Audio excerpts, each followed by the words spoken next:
What's going on, guys? Welcome back into the Fantasy Pros YouTube channel. I am back for another Sunday live show. Obviously, thank you guys for returning as you guys always do. We've had a lot of success with the show this year, and we appreciate you guys supporting it as always. And guys, you guys have done me like a solid favor the last few weeks, and I ask you to do the same thing again. Go down, if you're not subscribed to the channel yet, like you should be, go down and hit that little subscribe button, and also click the thumbs up because it lets the bosses know that we're doing a good job for you guys and that you guys are actually enjoying the show. So hopefully you guys do. And if this is your first time here, we're going to start by talking about some injuries that have taken place this week, and then getting further into it, we're going to start taking some sit-start questions. Usually about 10 minutes where I talk about the injuries because there's a lot of questions that are based on those injuries. So let's just get into it. Allen Robinson, they're saying that he's very unlikely to play against the Bills this week. They're saying Khalil Mack is probably out for the Bears as well. They're probably just playing it safe with these guys going into Buffalo. There's just really no reason to push them to play. And even if Allen Robinson did play, he'd be matching up with Tre'Davious White an awful lot. So it's not a great matchup for him. So if you have Allen Robinson, just know that even if he is active, which we should know here shortly, if he is active, you do not want to play him if you can help it. He's more of like a risky wide receiver 4 at this point in time. Going down to the next player on the list is Antonio Callaway. Not that many of you guys would probably want to rely on him at this point in time because he just hasn't done very much with the targets that he's received. He's going to test it out pregame, but they're saying that he's unlikely to play. It seems like Rashard Higgins is going to be back in the lineup, which is a big boost because Rashard Higgins has played extremely well with Baker Mayfield. So just know this, if you have Antonio Callaway and you are looking forward to starting him against the Chiefs defense, know that he might not play today. Next one, we have Robbie Anderson. He is considered a game time decision.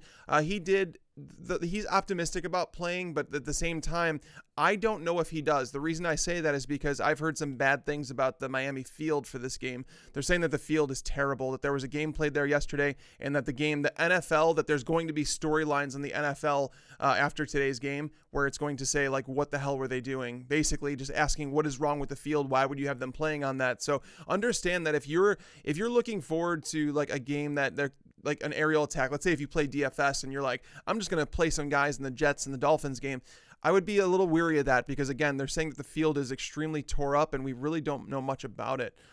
So, yeah, just understand that. In that same game, it seems like Kenny Stills is not going to play. He's also considered a game time decision, but these are players that we don't know.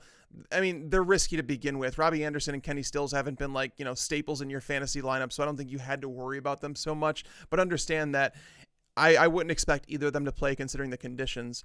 One player who is surprisingly looking to play, and they're saying that he's going to be on a snap count, is Dalvin Cook. Dalvin Cook was someone that I really thought Minnesota was going to keep him out through the bye week. It just seemed to make all the sense in the world, but they're apparently pushing him back into action after he got in some practice this week, and he's going to be on a snap count. So the thing is here with Dalvin Cook, we saw this against the Rams, right, where he really struggled when he came back on that snap count. I feel like Dalvin Cook should have came back all or nothing. I feel like he was going to walk back into a timeshare. So this is likely nothing different. But against the Lions, the matchup is a really good one. Understand that even though they got Snacks Harrison, it didn't really pay off for them last week. But again, this is a defense that you can run the ball on, and they're going to have to because Stephon Diggs, who is next on my list, is not likely to play. He's considered doubtful for this game. They did sign someone off the practice squad at wide receiver, so I don't expect Stephon Diggs to play through this rib injury. I think they're looking for him to get right. So this might be a game where the Vikings just try and run the ball a lot more. It should be a lower scoring game considering everything that's taking place. Matthew Stafford playing without Golden Tate. There's just some changes here. So Dalvin Cook, I view him as a kind of like an RB3, a somewhat risky RB3 that you don't really know what you're going to get. It is a good matchup. I've moved Latavius Murray down in my rankings because of this. So he has moved down. Latavius Murray has moved down into like RB2 territory. I still think he's a solid start for fantasy this week because he should receive most of the touches in that backfield. Going down to the next one on our list, we have Chris Thompson. Chris Thompson and Jamison Crowder are both out for the Redskins. They are not going to play, which is upsetting because the matchup was going to be fantastic for them against Atlanta. Jamison Crowder, he's missed now. I think it's 3 weeks in a row where he's out. Next week he has a good matchup, but again, we need to see him back in practice, like practicing in full before we start trusting him in fantasy lineups. Chris Thompson, the matchup against Atlanta was like this matchup was screaming like his name, like saying, play me, play me, play me, and he was going to be a great DFS play, but he's apparently dealing with a rib injury that could keep him out multiple weeks. So Adrian Peterson is a must-play RB1. I don't think I need to tell you guys that. You probably know at this point. Going down the list, we have Kiki QT.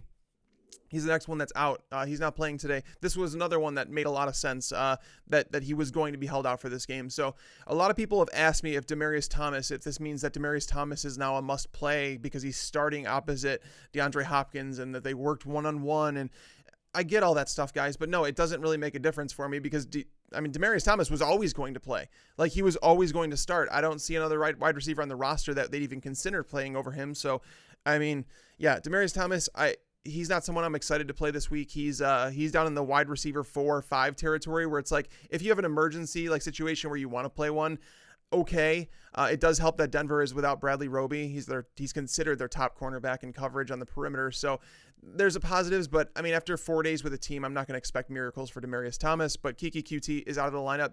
They have their bye next week. So it was probably pretty smart on their part. Royce Freeman, he has been downgraded to out. He is not going to play versus Houston. It wasn't a great matchup to begin with. We wanted to see who's going to be used in the passing game, and it was never going to be Royce Freeman when they have Phillip Lindsay and Devontae Booker on the field. So Royce Freeman is out. Get him out of fantasy lineups. This doesn't do anything to my Phillip Lindsay or Devontae Booker predictions or whatever you want to call them. It doesn't move them because I never anticipated Royce Freeman playing or making much of an impact in this game. Melvin Gordon is a name that I was really worried to see what was going to happen with him this week because we had no idea how he was going to respond to the hamstring injury. We've seen so many players deal with hamstring injuries that's kept them out multiple weeks. And, Melvin Gordon suffered it before that game, before that Sunday morning. It was like on a Friday he hurt it. So even though they had their bye week, it was like, it wasn't a long recovery time, but he did practice this week. They are saying that he's going to give it a go. I expect him to share a little bit more of a workload with Austin Eckler this week, but against Seattle, I have Melvin Gordon down as a low-end RB1, high-end RB2. I don't think you're going to get like the elite performances that you've come to expect from him, but he is seemingly going to play. So just know that you're taking a little bit risk if you want to play him in DFS. Moving down, we have Chris Carson. Now, this one is really interesting because Chris Carson was someone who he missed practice on Wednesday, and then they said it was just like, okay, well, he's got a hip injury. We're monitoring it, this and that. And then he returned to a limited practice, and it's like, okay, he's questionable for the game. But now the reports I'm hearing about him are not good, and that people would not be shocked if he does not play. They're saying that it shouldn't be shocking if he's inactive. So if you own Chris Carson or if you plan on playing Chris Carson, there's a serious amount of risk, and you better have a backup. I think Mike Davis is considered the backup as of this point, where he's getting more snaps than Rashad Penny. Penny's been like the third string running back. So Chris Carson is someone that I would avoid in DFS this week. He's someone that I have in RB3 territory now as a running back. I don't feel great about it because it's very possible, like if you go back to the last time that he tried playing through an injury, the Seahawks had him, I think it was against the Bears. I want to say he finished that game with like 5 carries. It wasn't a good matchup, but just know that Chris Carson, there's some question marks around him right now. Cooper Kupp is going to play. Cooper Kupp is back. He's practiced all week. Sean McVay said that everything's looked good. I have no concerns about Cooper Kupp. So if you want to go ahead and plug him in your lineup, feel free to do so. He's going to play. I think he's going to be fine. The matchup against PJ Williams is fantastic. So nothing to worry about with Cooper Kupp. I have him in like low end wide receiver 2 territory. Moving on, we have Geronimo Allison he's been downgraded to out. And he's someone that he was ruled as doubtful, I think it was on Friday, and just downgraded. So if this does anything for us, it actually helps us out and says, hey, you guys can start Marquez Valdez-Scantling. You can put him into lineups like comfortably. I've moved him up as I think the number 27 or 28 wide receiver in my rankings this week. Last week, he was splitting snaps with both Geronimo Allison and Randall Cobb. But now Cobb, he's still dealing with that hamstring injury a little bit where he was questionable for this game, but he's going to play. So it was like a 4-man rotation, with them 3 and Devontae Adams. Now it's just 3. Equanimous St. Brown is going to be there for like a breather if they need to do that. But yeah, don't worry about it too much. But Geronimo Allison's not playing. Get him out of lineups. Valdez-Scantling, wide receiver 3, comes with some upside. And then the last one, we have Sony Michel. And before I do that, right on the screen, it says track all your fantasy players live across all leagues. Some people don't know what that is. That is fantasypros.com/NFL/game day. That's like red zone for your fantasy team. I say it every show, and like people thank me for saying it. So I want to make sure that if you're new here, that you know about it. So many people have told me like, oh my God, when I tried this, it was fantastic. What it is, it brings in your teams into our database and automatically spits out what your players are doing. You no longer have to watch stat trackers on Yahoo, ESPN, CBS, wherever you were watching them, and it automatically populates what your team is doing. So it's fantastic. Check it out. Our developers have done an awesome job with that. But yeah, the last injuries I want to touch on are Sony Michel and Rob Gronkowski. So Sony Michel, they're saying that he is very, very questionable for this game. And this was like always a weird scenario for me because the Patriots, they have their bye in week 11. So therefore they have this game, they have one more game, and then their bye. So if it was like considered a 2 to 4 week injury, I would have fully expected Sony Michel to be held out through the bye week because it would have made sense. But now they have 2 games, one obviously tonight against the Packers, and then they have another one next week. So it's really weird. I'm not expecting Sony Michel to play this game. Like the way that things are trending, I don't think that the Patriots have been very upfront and honest about the way that they're handling the injury report and telling us what's really happening. Like saying Rob Gronkowski was questionable even when he didn't fly with the team out to Chicago. It was really crappy. So I'm not expecting Sony Michel to play. And as for Rob Gronkowski, I believe that's a true game time decision. But when you hear that someone's being downgraded, that makes me feel like it's not good. So, I mean, Rob Gronkowski, he's someone that it's like, it's very unlikely you have another option that you can trust more than him. But I'm going to move him down in my rankings. I haven't really decided, but if you guys give me a question on him, if you have him, I'll try and answer those to the best of my ability. So, all right. So we're going to get into these questions now, guys. Your sit start, and understand that there's a lot of questions that do come through. I'm going to get to as many as I possibly can and, try and take breaths in the process. But, so I don't skip over any. It's not like that. Like I literally grab random ones from here and there, like just because I have to do that. And hopefully you guys learned something. That's the idea of going through the show. All right, so let's see. Michelle, I have Drake, but picked up Jamal Williams as a safety net. Go with Drake or worth a wait on Michelle.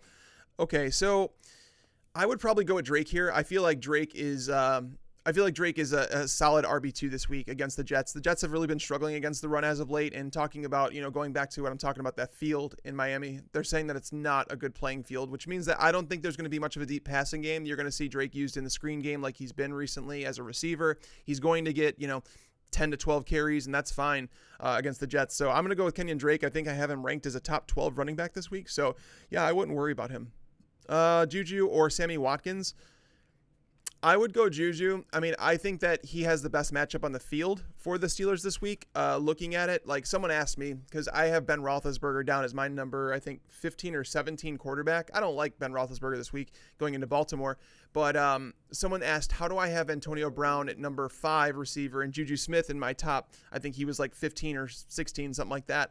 And I was like, well, it doesn't, I understand it doesn't make sense, but the idea is like, who can you actually start over Antonio Brown? Like, I don't think Antonio Brown's putting up top 5 numbers this week against Baltimore, but that doesn't mean that you would start someone else over him. Like, I wouldn't play Mike Evans over Antonio Brown if they both, if they were both, one had to be out of my lineup. You can't sit Antonio Brown. So Juju Smith-Schuster does have the best matchup in the slot against them. They've been continually, I don't know why they haven't moved someone else into the slot, because Brandon Carr, Jimmy Smith, and Marlon Humphrey have all been great on the perimeter.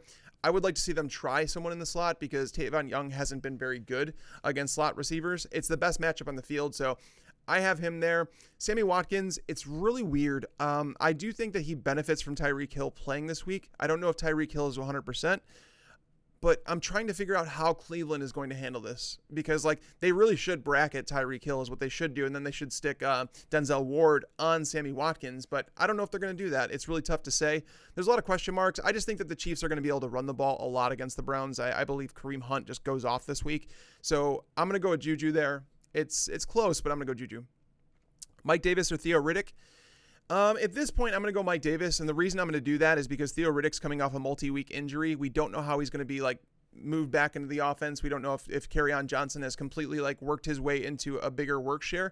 We don't know if they're going to ease Riddick back. We don't know if he's just available for emergency purposes. There's a lot of question marks, even though he should total some receptions with Golden Tate gone. I just think that offense is going to revert back to what it was a couple years ago, where you saw the running backs, totaling over 100 catches per year in that offense. So it's really tough to say, but the multi-week injury scares me. I think Mike Davis is going to be involved more than people think, and it's very possible that Chris Carson is inactive, which would make Mike Davis kind of like a must play. He would move up into, like low-end RB2 value. So I think Mike Davis is my play.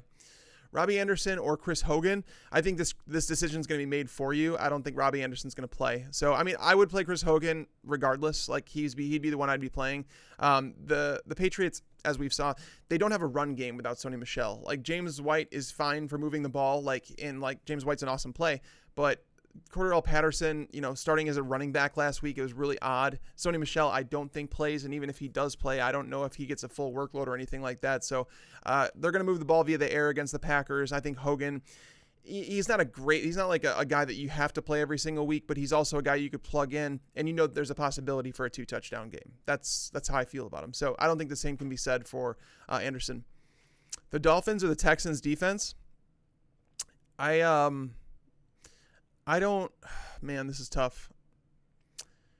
The Dolphins haven't been getting after the passer. I think they have 3 sacks in the last 3 weeks. Cameron Wake's not doing anything. The Texans defense, their secondary is so banged up. They're starting 2 safeties at cornerback this week. I might go Texans just because at least I know they're going to get some pressure. They should pressure Case Keenum, and we know Keenum he's prone to turnovers. So I'll go with the Texans here. I don't like the Dolphins defense in general.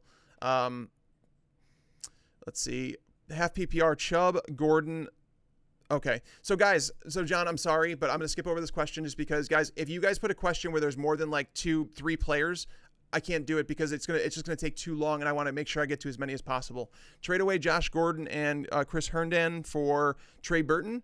No, I wouldn't do that. I think Josh Gordon is a wide receiver 2 the rest of the season, provided he stays on the field. Like, there's some risk with Josh Gordon, but I think if you wait until after this week, I think you might be able to get Trey Burton a little bit cheaper. The Buffalo Bills have been awesome against tight ends, so I have Burton down as my number 11 tight end this week, where I think that there's some streamers that you might want to consider ahead of him. But I do like Trey Burton for the rest of the year. I have so many people every week ask me, should Trey Burton be dropped? I'm like, no, don't drop Trey Burton. He's still like, I have him as a top 6 or top 7 tight end for the rest of the season. I just don't like his matchup this week. So I would wait. You might be able to get him cheaper. I don't think you need to trade away Josh Gordon to get him, though. What do you think about Amari Cooper versus DJ Moore or Mark Ingram in the flex? So I would play Mark Ingram of those 3. So while I do like Amari, this week, the thing is, it's always tough to like a player in his first week with the team. It's tough for a wide receiver to change offenses in the middle of the year. It's tough to gain chemistry with your quarterback. There's so many things to worry about here. The one thing that I do like about Amari Cooper this week, and the reason that I have him as a wide receiver 3, is because there's really no one else there. And Dak Prescott, like, he needed someone like Amari Cooper. So it's like, I've gone through and I've talked about this. If you guys read the primer this week, you know that Amari Cooper splits in games where he sees 5 or more targets. I mean, that's not much to ask for. 5 targets, he's produced like a wide receiver 1. It's the games where he's not targeted, where he's targeted like 4 or less times. That's when he's like been really bad, and people attribute that to him, but it's really been about opportunity. With that being said, it's a very vanilla offense in Dallas. I'm not expecting miracles, but I do expect targets, and I expect him to give a respectable fantasy performance this week. With that being said, DJ Moore, he comes with a little bit of risk. I mean, Torrey Smith, it seems like he's not going to play this week. But when Torrey Smith doesn't play, that means DJ Moore plays in the perimeter a lot more. So coming into last week, DJ Moore had played in the slot on 52% of his snaps. And then when Torrey Smith was out, he moved out to the perimeter. He only played like 23% of his snaps in the slot. That's a little worrisome, right? So his matchup this week is the majority of the time will be up against Brent Grimes. Brent Grimes is not the cornerback that he once was. He's a smaller guy. He's like 5'10", 185, 190 pounds. He's their best cornerback in the secondary. He's the one with the most experience. Like he has a veteran presence on the team, but that's about it. DJ Moore is a monster after the catch. It's getting the ball in his hands, but if Cam Newton has to choose what cornerback he's going to throw at, he's probably going to throw a Carlton Davis or MJ Stewart, 2 of the rookies on the field. It's not to say DJ Moore's a bad play. I think he's a fine play, but I don't think he comes without risk, though. I don't think people have thought about this very much. It also could be a very low volume game for Cam Newton. Cam Newton has thrown the ball a lot more this year in games where they've kind of fallen behind, but this is not a game they should really fall behind at home against the Bucs. I mean, DJ Moore is like in wide receiver 3 conversation, but he's no sure thing. And then you go to Mark Ingram. Mark Ingram is kind of like the forgotten man here. The Rams this year have actually been good against fantasy running backs, but it's for a little bit different reason that you'd think. So it's because of volume. Like you look at the Rams, the time of possession that they have. You look at opposing teams and the position that they're usually in against the Rams and how they're falling behind and they're having to throw in the second half, and you're not seeing many rushing attempts. I don't think that's the case here. I think that you want to play Mark Ingram in a game that he's at home. They were favorites in this game, and I think the game flipped where it's like the Rams are 1.5 point favorites, but basically they're saying they think it's going to be a close game. It's going to be very high scoring. It's in New Orleans. Alvin Kamara and him are splitting the workload. Alvin Kamara has received some more goal line work than Mark Ingram the last couple of weeks, but still Mark Ingram is going to be involved. He's going to get 15 touches in this game, and I like him. So I'm playing Mark Ingram as like an RB1. Like he's a borderline RB1 for me this week, so I would play him. I wanted to answer that question in long form because I figured there's going to be a lot of questions about Amari, DJ Moore, and Mark Ingram. So hopefully that helped you guys. I need a ton of upside standard. Does this lineup give me... Okay. I can't go through the lineup. I'm sorry, bud. Where's the cutoff line? I'm not sure what the cutoff line is. Amari Cooper or DJ Moore in standard. I would play Amari Cooper. RB2, Austin Eckler or Elijah Mcguire. That's a really good question. Now, Seattle's been a really good run defense this year. They've actually been a really good defense in general. Like, Seattle is much better than people have given them credit for. But... Elijah Mcguire coming off the foot surgery, having to miss the first 8 weeks of the season, that's always worrisome. I don't want to play a player if I can help it. Austin Eckler, even with Melvin Gordon at 100%, Austin Eckler has been getting in between like 7 and 14 touches per week. So he's given you fantasy numbers before. I would play Eckler. I mean, like I said, Mcguire I think is a perfect guy to stash on your bench and kind of see what happens. But because I do think he's going to have a bigger role. Again, but they're playing in a messy field this week. I think Elijah Mcguire is the better receiver of him and Crowell, but I think they pound the ball with Crowell a lot this week. Gronk. Oh, crap. I'm sorry. That question disappeared. I scrolled for a second. Risk Gronk or start Herndon? I'd probably risk Gronk, to be honest with you. Like, I don't... Oh, man, I feel bad because, like, there's really no other options to go to. Like, Jimmy Graham's already owned. And you look at the Monday night game, Tennessee, Jonnu Smith, he hasn't done anything, like legitimately nothing. Then you have the Cowboys. I'm pretty sure Jeff Swaim is out of the lineup. So you might have to go with Dalton Schultz. I mean, like if you go with Gronk, I'd probably take my chances on Gronk unless we hear something. But Herndon, I don't know, man. That's really tough. I would probably wait it out with Gronk, to be honest with you. That's probably what I would do. Trey Burton or Rob Gronkowski. That's one where I'd probably go Trey Burton. Like looking at it, like I said, I don't like Trey Burton's matchup this week. I'm not in love with it. The Buffalo has been really good, but it does help that Allen Robinson's out and those targets have to go somewhere. But yeah, I mean, I suppose you have to go with Burton here because you'll take what Burton will give you rather than like taking a nothing from Gronk and then having to go with someone like Dalton Schultz, who you don't even know if he's going to get snaps. There's a lot of question marks there. So yeah, that's risky, but I'll go Burton. Let's see, Callaway or Higgins or Enunwa in a half PPR. I would actually play Higgins. I think Rashard Higgins has been really good. Like, I mean, if you look at the time with Baker Mayfield, the wide receiver rating when throwing to Rashard Higgins has been like over 100. Meanwhile, everyone else I think is below 80. Callaway, he missed practice a lot. They're actually saying that he's probably not going to play. He's going to test it out pregame, but he's probably not going to play. Whereas Enunwa, he's another one that's coming off an injury, playing on that messy field in Miami. I don't want to. So I'm going to play Higgins here. It's not exciting for all those guys, but I'll play Higgins.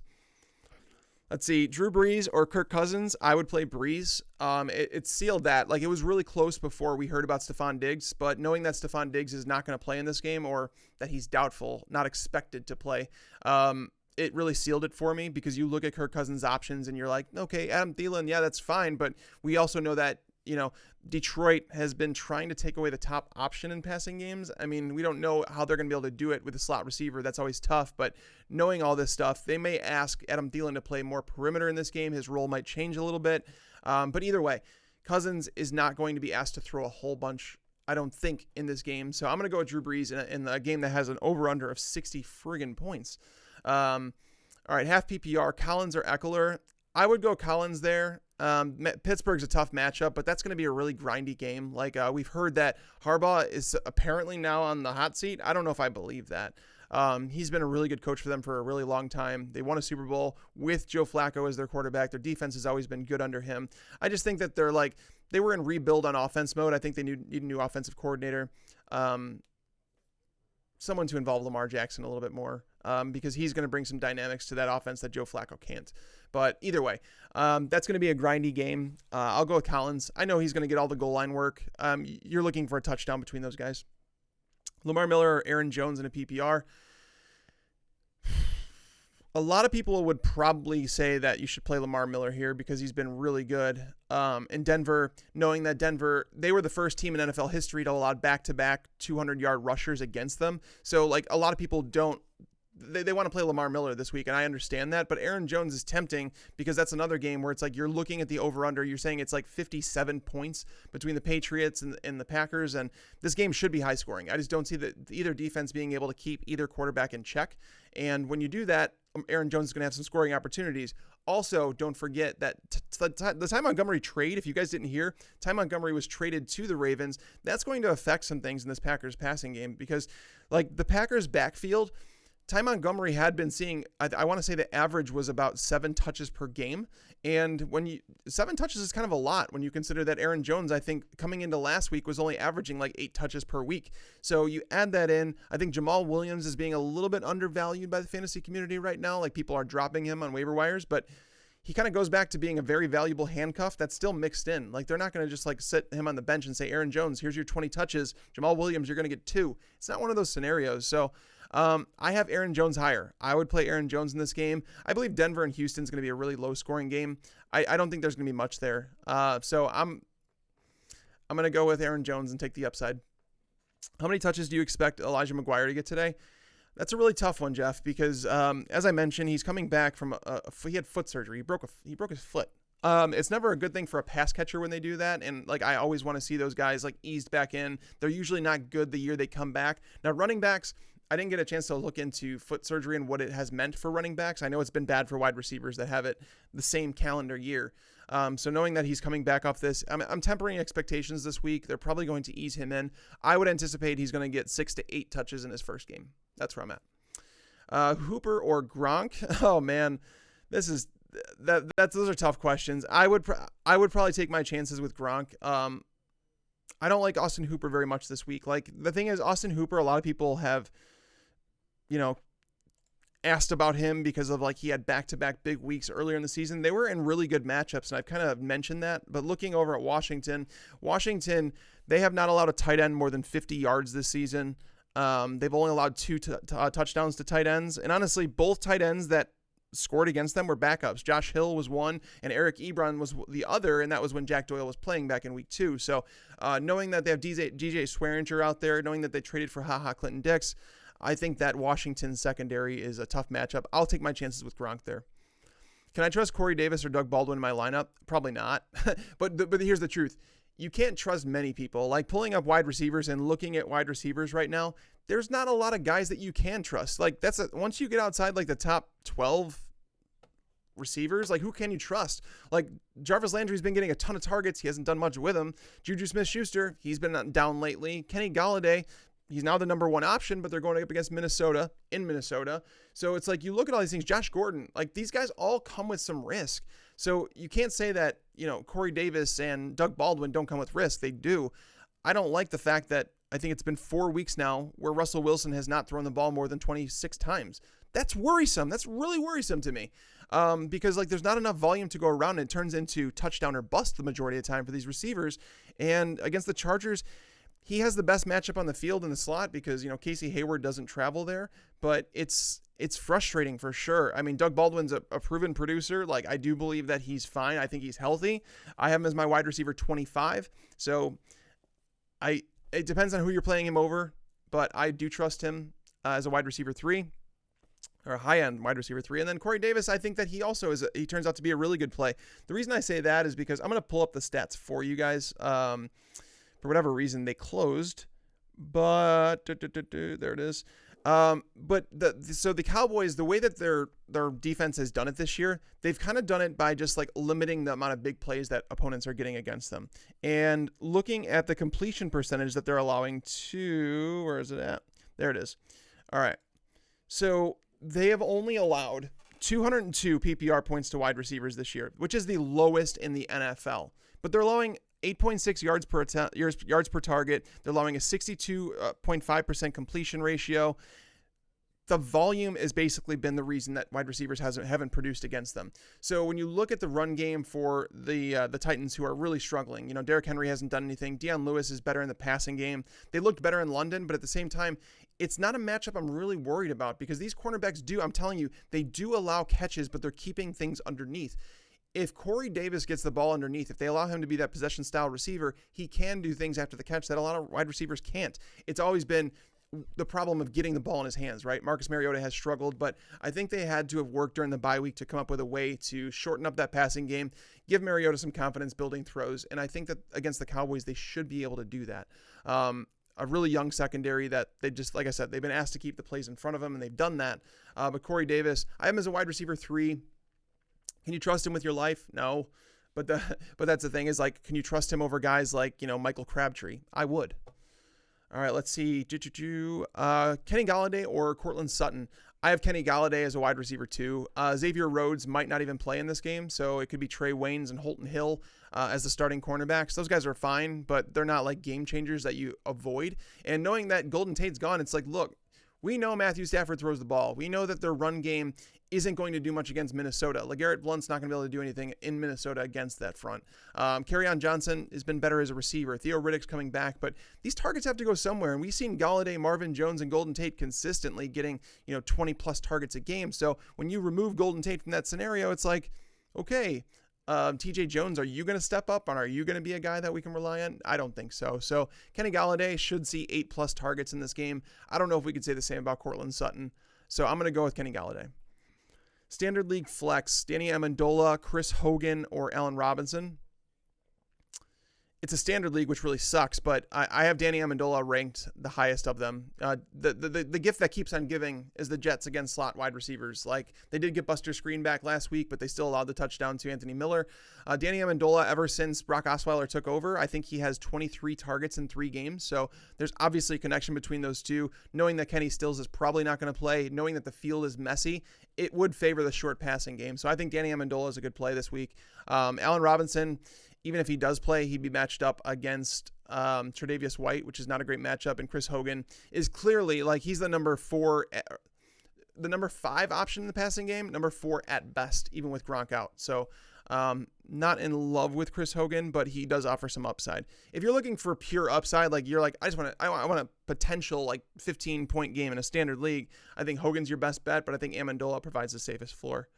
If you could play 2, Funchess, Collins, and Drake, it would be Funchess and Drake for sure. I like Funchess this week. Traquan or Godwin, thank you. Thank you, MX. That's really tough. I have Godwin ranked higher than Traquan by 1 spot. Legitimately 1 spot. That's it. So Traquan is interesting this week, and I think that he's a good play. I have him as a top 36 play, so I have him as a wide receiver 3 this week. A lot of people are telling me that I'm kind of going out on a limb by doing that, but I don't think so.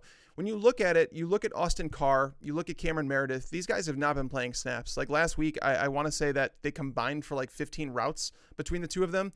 On the entire season, Austin Carr and Cameron Meredith, that's the slot duo for the Saints. They have combined for 12 targets all season. I'm not worried about them. So when you look at this and you look at the over-under at 60 and you're like, okay, Ben Watson's there. Yeah, that's fine. Guys, it's official. Let's see. Dalvin Cook is playing. It seems like Stephon Diggs is inactive. That's official. Just so you guys know, I try and pass along that stuff. Khalil Mack is out, as is Kevin White. I don't know. That's not really news that you guys need to know. If Bobby was here, he would want to know that, but he's not. But yeah. So where was I at? That was Traquan. So Traquan, he he has the highest average depth of target among the wide receivers who are on the team right now. Michael Thomas is dealing with some sort of shoulder thing. He's going to have Marcus Peters. I'm not worried about Michael Thomas. Like, Michael Thomas is like a top 2 wide receiver for me this week. So I'm not worried about him. But at the same time, if for whatever reason they hold him in check, let's say they hold him to 90 yards and a touchdown, there's still a lot more to go around for Drew Brees. The Rams as a team, like their secondary doesn't have talent. Like, Troy Hill is the one who's going to be matching up with Tre'Quan Smith. Troy Hill is a 4-year veteran who has allowed, on average, in his coverage, I think a touchdown every 12 targets. So Tre'Quan Smith is the field stretcher there. The Rams this year have allowed 10 40-plus yard plays. That's the most in the NFL. So Tre'Quan Smith is an awesome play this week in terms of like a tournament. If you want to throw him in for a bye week replacement, I love Tre'Quan. If he's on your waiver wire, add him now because he's probably going to have more value after this game. I just like him in this game that has an over-under of 60. I want to say the last time we had an over-under of 60 was like, I think it's the highest over-under in the last 4 years. I think you'd have to go back 5 years ago to find the game that had higher than that. So yeah, I'm going to play Tre'Quan. Godwin is just on a team that he relies on touchdowns for sure. Like, he's been really good at that. He might be second in the league now. He was tied for the league lead where Xavier Rhodes. So he's playing, but he's dealing with an ankle injury. But anyways, so Godwin, he's received the second most targets inside the 10-yard line. So that is something that's very beneficial because like he's receiving, high value targets, but with Deshaun Jackson having the rapport with Ryan Fitzpatrick, with Mike Evans playing much better with him, O.J. Howard has a great matchup this week. I just feel like he could be the forgotten man. And just know this: so the Panthers, the matchup they have against the Panthers this week, I'm going to pull it up just so I can make sure I can tell you. There has been just 4 wide receivers who have scored double-digit standard points against them this year. So there's only been 5 wide receivers who have finished as top 36 options. So 5 wide receivers through 8 games, or 7 games that they played, have finished as top 36 options. But people are thinking that Mike Evans is top 10. I think the consensus has Deshaun Jackson ranked as a top 24, which is crazy high for my taste. I have him down at 32. But then Chris Godwin, that you're thinking him, like something's got to give here. Like all 3 of these wide receivers are not going to finish as top 36 options. So you kind of have to look and like, who's going to be the odd man out? Is it going to be Deshaun Jackson? Is it going to be Chris Godwin? I think it could be potentially both of them, and that O.J. Howard is the one going off because Carolina has struggled with tight ends a lot. Looking at them, I mean, they have allowed every tight end they've played. Not everyone. I take it back. They've allowed 6 top 12 performances to tight ends so far. So it's a really good matchup. For O.J. Howard. So I'm going to go with Tre'Quan Smith there. Hopefully that answered your question. If somebody else has a Tre'Quan Smith question, I'm sure I probably answered it there. Let's see. Trubisky or Rivers? Man, that's really tough. Trubisky, like people are wondering about him, and I talked about this in the podcast. So his numbers look a lot better than his play. Like that's for sure. Like there's moments where he looks really good, but the issue with loving him this week is that, without Allen Robinson, that hurts. Knowing that the Bills defend tight ends extremely well, that hurts. Knowing that the Bills struggle against the run sometimes, they're missing their best linebacker this week. I don't know if I want to say best, but Tremayne Edmonds is out this week. I just don't know how to feel about this. Like, I don't think that he's a great play, but I also don't think that Phillip Rivers is a great play against Seattle. Seattle, I keep waiting for like the shoe to drop. Like, I feel like they've had so many players they've lost and so many big names that and they continue to play well. Like the Seattle defense has been phenomenal. They have played 5 of their first 7 games on the road, and they're 4-3. The best quarterback performance they've allowed is a QB 13. So, I mean, like I have Rivers, me personally, I have Rivers as my QB 15, I want to say, and I have Trubisky at 13. So I guess I'll go Trubisky here. I don't feel great about it, but knowing that Buffalo is missing a few players on defense, that's what kind of leans me towards Trubisky. Pick 3.5 PPR: Galladay, Brown, Sutton, Tre'Quan. So I see Brown, and I don't think that's Antonio Brown. I don't know what other Brown it would be. I'm gonna assume that's Antonio Brown, so he would be played, obviously. Galladay, he's a must play, so it comes down to Sutton or Tre'Quan. I have Sutton higher, so I'll go Sutton there. I think you have to bench Tre'Quan in that one. I mean, the worst possible scenario for you is that Tre'Quan goes off and he has 100 yards and a touchdown or 2, but then you have him on your roster. You could trade him. You could start him another week. I would personally trade him because I think this team is run-centric moving forward in matchups that they don't have to throw a lot. I just happen to think that the Rams matchup is one they're going to have to throw. So I just keep Traquan on your bench. Edelman or Galladay PPR, I'm playing Edelman. I am like putting him down for at least one touchdown tonight. Like if there's a prop bet out there to take a touchdown for Edelman, I'd bet it. Not a gambling man, but that matchup is just too good for him. Standard in the flex, Sutton, Alex Collins, or Tevin Coleman. That's tough. Washington's been really good against the run, so Tevin Coleman's not a great play. Alex Collins, touchdown or bust. I'll go Sutton here. Just because it's not touchdown or bust for Courtland Sutton. And Courtland Sutton could score a touchdown, obviously. The cornerback situation is very dire in Houston, so I think Courtland Sutton's matchup is good. We have to worry about, obviously, the competency of Case Keenum, but at the same time, I'll take the targets there. Ed Dixon or Chris Herndon? Herndon, if I'm saying that correctly, I'm pretty sure I am. But that's who I would go with. He's scored 3 touchdowns the last 3 weeks. His snaps have been rising. The Dolphins have allowed 5 tight end touchdowns in the last 3 weeks. So it's a good matchup for him. I don't want to trust him completely, but that's who I would go with. Dixon is still sharing time with Nick Vannett. Is Terrell Pryor a good ad rest of the season? No. Terrell Pryor, I've never been aboard that. Even when he was in Cleveland, when he had that good season, it was all target based. He hasn't been really good as a wide receiver going to a new team. No. And he's not going to start a quarterback either. Let's see. Half-point PPR trade, James Conner for Tyreek Hill. Give me Hill. Le'Veon Bell. So if you guys are unaware of the Le'Veon Bell situation, I want to let you guys know that Kenny Stills surprise active this week. Allen Robinson is out. Okay. Thank you for the heads up on that, Clinton. Appreciate it. All right. So let me go back to this. The whole Le'Veon Bell news. If you guys don't know, Le'Veon Bell has to report to the team by it's the 13th, I think. It's the 12th or the 13th, which is basically right after next week's game. So if you remember his agent talking on SiriusXM radio earlier in the season, he said we wouldn't put out a question for Le'Veon to hold out until week 10. And some people have said, okay, does that mean he returns week 10 or is it after week 10? It would be after. So he has to return to the team by that date. If he doesn't return to the team by that date, he is not playing football this year. He cannot play.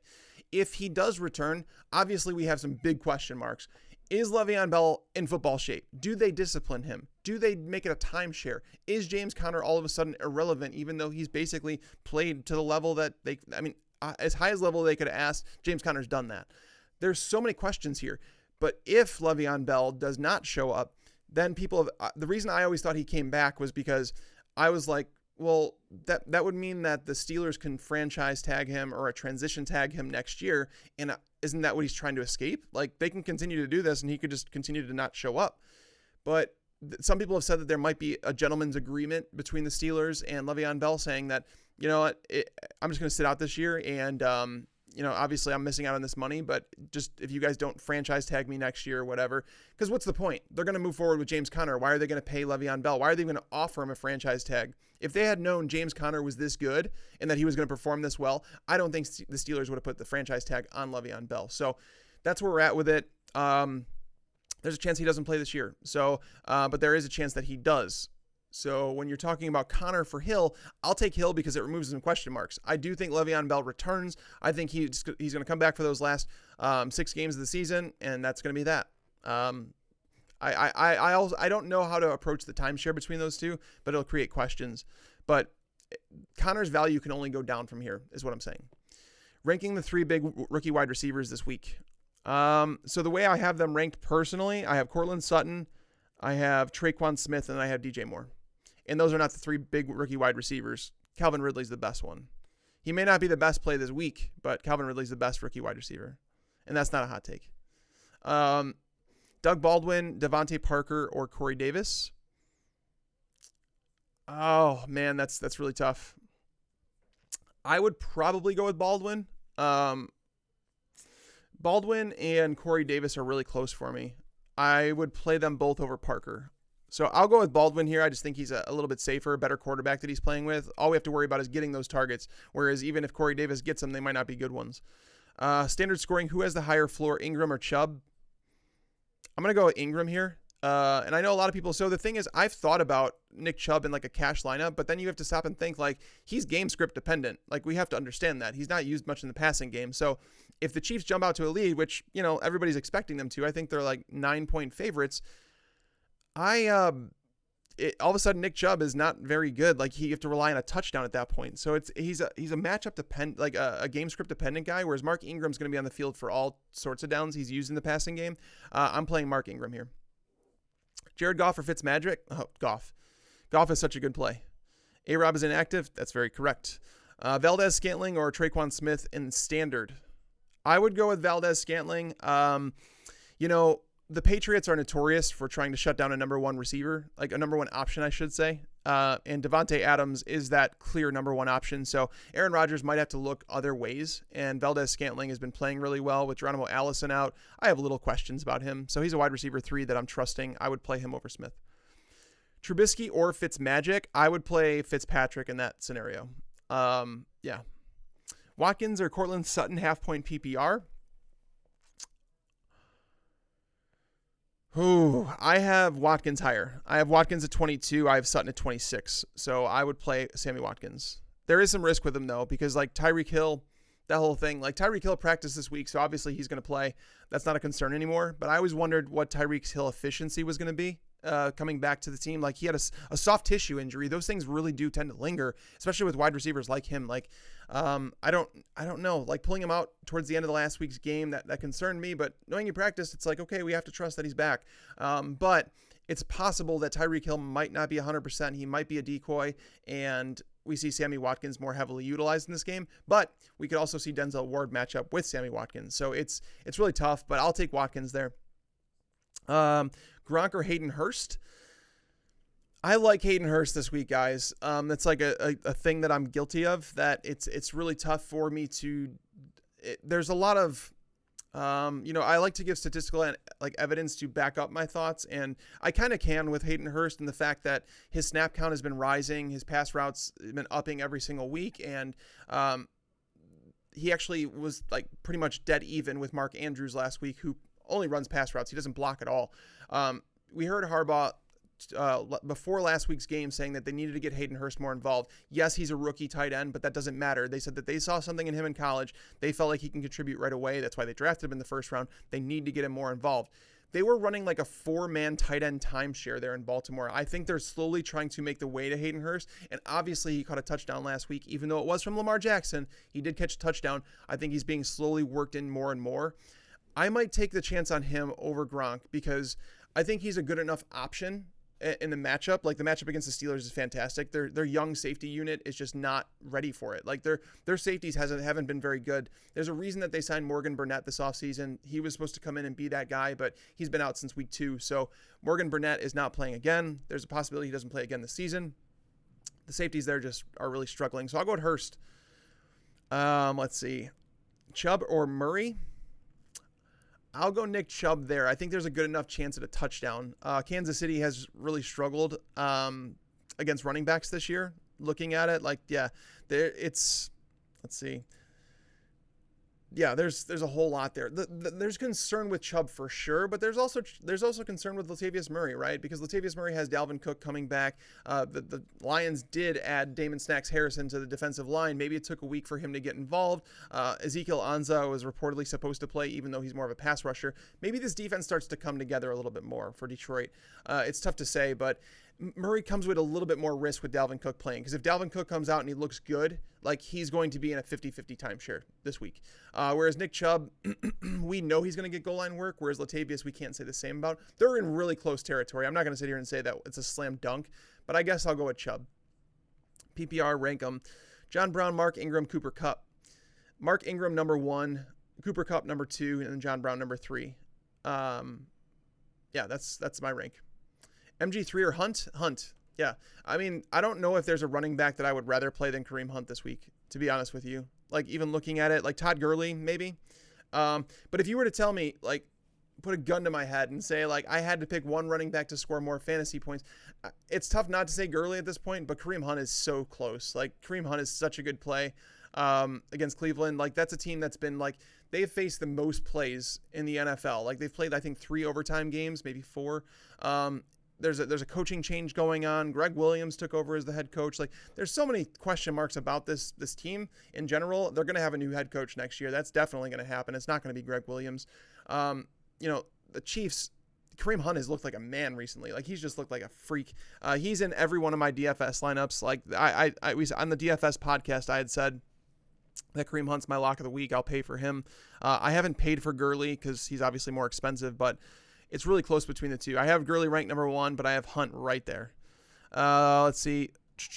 Gronk or OJ Howard? That's OJ Howard. Knowing that Gronk might not play, it's enough. If you have a top 12 tight end, I would play them over Gronk. But if you're talking about guys like Chris Herndon and stuff like that, I'd probably go Gronk.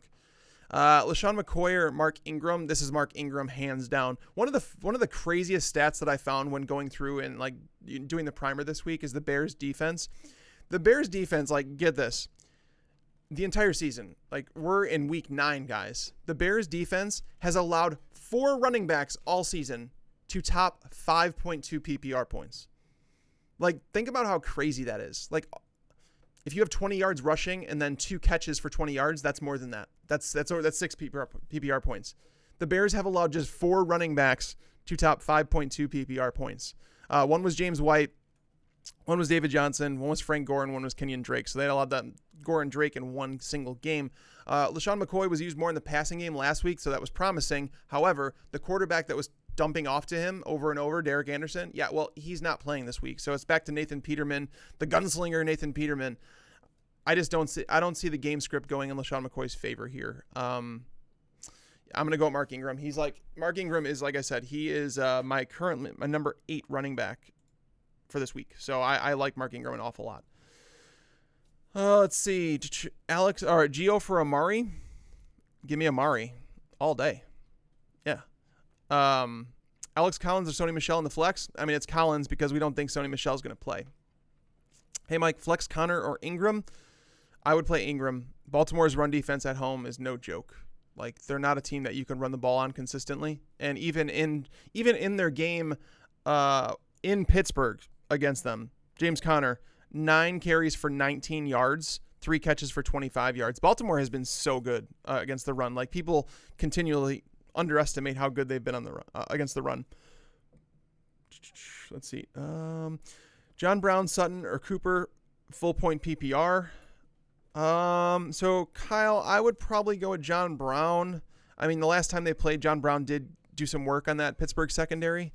He relies on the big play a little bit more, but he's been consistently getting it done with Flacco. I don't think they're going to be able to run very much on Pittsburgh. I consider that to be a low-scoring game, so it's not great. If that was Cooper Kupp, I'd say Cooper Kupp, but I think that's Amari Cooper. Then Cortland Sutton, a new role. How much does it change? He was starting to get more involved in the offense to begin with. But I mean, I like Sutton this week as a high-end wide receiver 3, but I can't say that I would prefer Sutton or Cooper over John Brown. Need a flex in PPR, Traquan Smith, Taylor Gabriel, or Demaryius Thomas. So Demaryius Thomas is off the radar for me. I know some people, you know what, I'll take a second to answer that because I'm sure that there's people out there that are wondering the news came out that Demaryius Thomas had been working with DeAndre Hopkins and that he was going to be starting in 2 wide receiver sets this week. That doesn't change anything for me, guys. Like, I don't know what people expected. Demaryius Thomas was always going to start in 2 wide receiver sets for them. Like, you don't trade for him to sit on the bench. I know it's been 4 days that he's been with the team, but they don't have anybody else in that roster. Like, legitimately behind DeAndre Hopkins, between him, Demaryius Thomas, and then Kiki QT, behind them, there's nobody. There's legitimately, that roster is it's scary thin at wide receiver. So he was always going to play, but he's not a good play. In his first game with the team, just learning the playbook, not having any chemistry with Deshaun Watson, it's just tough for me to. That's crazy. I just thought about that. Deshaun, DeMarcus, and DeAndre. There's 3 Ds. DE. I don't know. I'm sorry. You guys didn't want to hear that. I'm sorry. But no, for real. Taylor Gabriel, field stretching option, but the Bills have been really good against the big play this year. I want to say they've only allowed 3 plays of 40-plus yards this year, so it's not like a matchup where you can rely on him to break that big play. Traquan Smith is the option I would go with in a PPR. I just think that, you're the number 2 wide receiver for Drew Brees in a game that's supposed to score 60 points. I'll go Traquan. Here's a good one. Aaron Jones or Kenyon Drake. I have Drake higher. I have Drake as my RB14. I have Aaron Jones at RB17. So I would go with Drake there.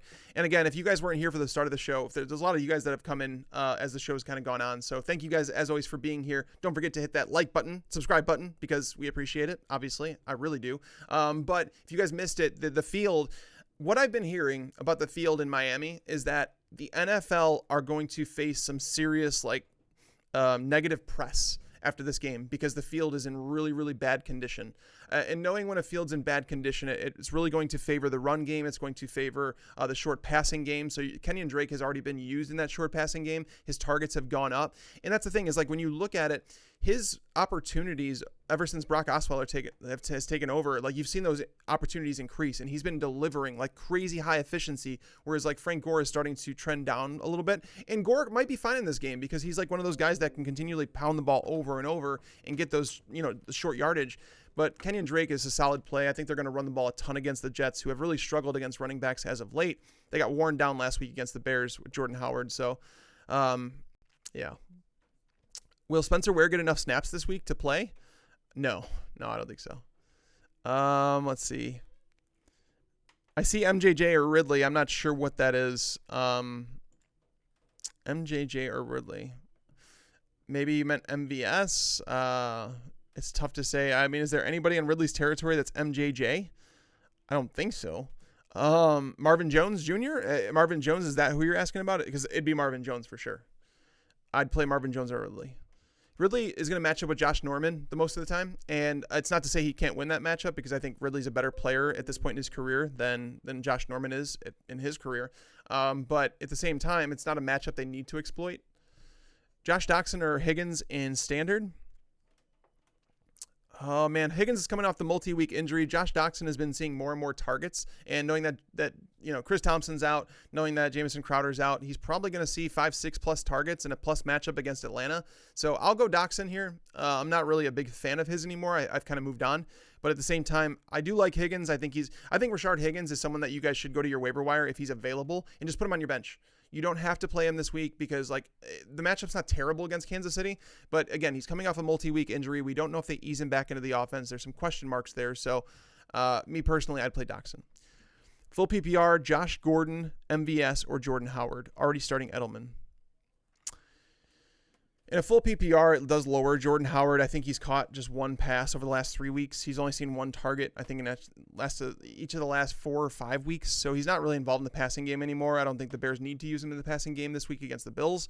I do like Josh Gordon against the Packers. However, Jaire Alexander is the rookie cornerback that they did some shifting around in the Packers defense last week. So Jaire Alexander had been playing the slot. They moved him to the perimeter, and they moved Tremayne Williams, their aging cornerback, into the slot because Tremayne Williams was getting beat deep. He can actually defend wide receivers really well, but that's the thing is the way you look at it, you're playing the slot is a lot different than playing on the perimeter. But Jaire Alexander did an awesome job last week with Brandon Cooks. Can he do the same thing with Josh Gordon this week? We don't know. It lowers him down my board just a little bit, but I still think I'd probably go with Josh Gordon here. Valdez-Scantling's a good play, but there's still some question marks about how he's being used, how he can perform on the perimeter as compared to the slot. So let's see. I got time for one more. Let me see. I'm just going to scroll down and take one that was recently here. DJ Moore versus Marquez Valdez-Scantling. I would play Valdez-Scantling in that one. As I mentioned, guys, DJ Moore, he's a fine play. He's not terrible, but he's no guarantee. There's literally no guarantee for him against this Bucs defense. It's again, the Bucs have been a really bad defense against wide receivers. They've been extremely generous to them. But DJ Moore, he just finally played over 50% of the snaps last week. Torrey Smith is out. That means he plays more on the perimeter than the slot, which means the opportunities may not be as good. I do like DJ Moore as a wide receiver 3, but Valdez-Scantling playing with Aaron Rodgers as the number 2, I'm playing Valdez-Scantling in that matchup against the Patriots. So that wraps up this edition, guys. Wow, it was fun. I can't believe that we're now in week 9. Next time we'll be here. It's we're running low on time. We got a month and a half left together. But thank you guys seriously always for tuning in, for supporting the show. Invite a friend into the show. Hopefully you guys ideally what this does is make you guys better football fans, like more knowledgeable, in that when you're watching the games, you can understand some of the things that are going on. That's my job to you, is that not to only understand fantasy, but to understand football, the game, because if you understand how the game's played, how teams are playing, and the reason whether a good or bad matchup, that's going to make you a smarter fantasy player in the end. So that's my goal. Thank you guys for listening to me rabble on for over an hour today, but we really appreciate it, and we're going to be back next week as always. And if you guys haven't yet, make sure to hit the subscribe button on the channel. You can actually get notifications for when we go live, because we do a waiver wire show, a live waiver wire show on Tuesdays. Bobby does a start sit show on Thursdays, and then I do this on every Sunday. So hopefully you guys can join us for those other shows, but that's going to wrap up this week. So until next time, lights out.